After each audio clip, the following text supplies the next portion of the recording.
ਕੀ ਹੋਇਆ ਭੈਣ ਤੁਹਾਨੂੰ? ਭਾਜੀ ਮੈਂ ਵੀ ਬਚਪਨ ਤੋਂ ਨਾਲ ਹੀ ਰਹਿ ਰਿਹਾ, ਥੋੜੀ ਬਹੁਤ ਮੈਨੂੰ ਵੀ ਆ ਖਾਰਸ਼ ਤੁਹਾਨੂੰ। ਤੁਸੀਂ ਭਾਈ ਨਾ ਉਧਰ ਇੱਥੇ ਹੱਥ ਲੱਗ ਜਾਓ, ਮੈਂ ਹੀ ਆ। ਨਹੀਂ ਤੁਸੀਂ ਬੇਫਿਕਰ ਐ ਮੋਬਾਈਲ ਨਾ ਆਪਣਾ ਜੇਬ ਚ ਪਾ ਲਓ। ਭਾਜੀ ਮੇਰੀ ਗੱਲ ਭਾਜੀ ਓਕੇ ਤੇ ਰੱਖ ਦਿਓ ਇੱਥੇ।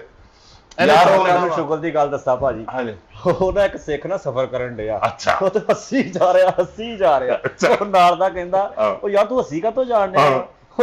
ਕਹਿੰਦਾ ਮੈਂ ਟੀਟੀ ਨੂੰ ਲੁੱਟ ਲਿਆ। ਉਹ ਕਹਿੰਦਾ ਤੂੰ ਟੀਟੀ ਨੂੰ ਲੁੱਟ ਕਿੱਦਾਂ ਲਿਆ? ਕਹਿੰਦਾ ਟਿਕਟ ਮੈਂ ਆਣ ਜਾਣ ਦੀ ਲੈ ਲਈ ਤੇ ਆਉਣਾ ਮੈਂ ਹੈ ਹੀ ਨਹੀਂ।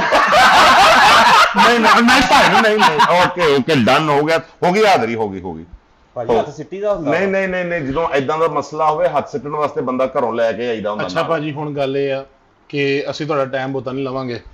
ਆ ਜਿਹੜਾ ਨਾ ਇਹਨੂੰ ਸ਼ਾਗਿਰਦ ਪਾਓ ਆਪਣਾ, ਤੇ ਇਹਨੂੰ ਇੱਕ ਅੱਛਾ ਇਨਸਾਨ ਵੀ ਬਣਾਓ ਤੇ ਇੱਕ ਅੱਛਾ ਆਰਟਿਸਟ। ਉਹ ਨਹੀਂ ਭਾਈ ਮੈਂ ਨਹੀਂ ਇਸ ਤਰ੍ਹਾਂ ਦਾ ਕੋਈ ਵੀ ਕੰਮ ਕਰਨਾ ਕਿ ਮੈਂ ਇੱਥੇ ਕਿਹੜਾ ਸ਼ਾਗਿਰਦ ਮਤਲਬ ਕਿ ਬਣਾਉਣਾ ਆ।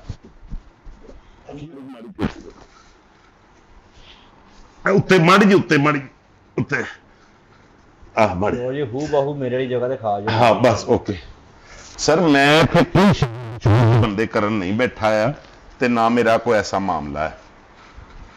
ਮੈਂ ਸ਼ਾਗਿਰਦ ਹੋਣਾ ਮੈਂ ਨਹੀਂ ਜਾਣਾ। ਤੁਹਾਡੀ ਮਿਹਰਬਾਨੀ ਹੈ। ਇਹ ਤੁਹਾਡਾ ਐਡਾ ਕੋਈ ਵੱਡਾ ਫੈਨ ਆ ਕਿ ਪਹਿਲੇ ਮਾਪਿਓ ਦੀ ਗੱਲ ਮੰਨਦਾ ਹੀ ਨਹੀਂ ਸੀ ਹੁੰਦਾ। ਇਹ ਵਿੱਕੀ ਕੋਡੂ ਸਾਹਿਬ ਦਾ ਵੀ ਪਾਇਆ ਇਹਨੂੰ ਸ਼ਾਗਿਰਦ। ਅੱਛਾ ਮੈਂ ਦੱਸਦਾ ਉਹਨਾਂ ਦਾ ਮੈਂ ਸ਼ਾਗਿਰਦ ਹੋਇਆ ਸੀਗਾ। ਅੱਛਾ ਉਹਨਾਂ ਨੇ 5000 ਦੀ ਚੇਂਜ ਲੈਣ ਮੈਨੂੰ ਬਾਹਰ ਭੇਜਿਆ, ਅੱਛਾ ਲੇਕਿਨ ਮੈਂ ਨਹੀਂ ਵਾਪਸ ਆਇਆ ਲੈ ਕੇ। ਕਿਉਂ? ਮੈਂ ਨਿਕਲ ਗਿਆ ਘਰ ਨੂੰ। ਅਸਲ ਦੇ ਵਿੱਚ ਨਾ ਇਹ ਪਹਿਲੇ ਉੱਚੇ ਕੱਦ ਵਾਲੇ ਸਨ।